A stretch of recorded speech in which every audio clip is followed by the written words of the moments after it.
Mmm, the best. Sa lahat na natikman ko sa sachet na macchiato, guys, eto na yata yung pinaka-legit, itong Dojoso Coffee Macchiato. At since, ayan, tigkape ko na ngayon, magtitimpla ulit tayo, guys. Yung kinaganda kasi dito sa Dojoso Coffee Macchiato na to, guys, wala ka ng ibang ititimpla sa kape nyo.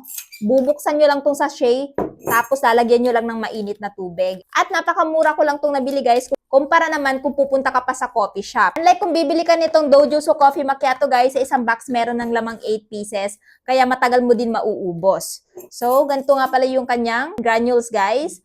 Meron na siyang creamer, meron siyang sugar, at syempre meron na siyang macchiato. So, this one nga pala, guys, is made in pure Arabica beans and made in Japan. Kaya makakaasa kang legit na legit itong coffee macchiato na to na maiinom ninyo. Pero kung ayaw nyo naman ng Dojoso Coffee Macchiato, guys, meron naman silang black coffee. Ayan, sa mga mahilig mag-gym dyan at naghahanap kayo ng ganitong klaseng coffee, black coffee at the same time made in pure Arabica beans, ito yung maire-recommend ko. Ayan na, excited na naman ako magkape, guys, dahil dito sa ating Dojoso Coffee Macchiato.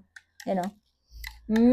Amoy pa lang talaga, amoy na yung Arabica beans dito sa Dojoso Coffee Macchiato na to.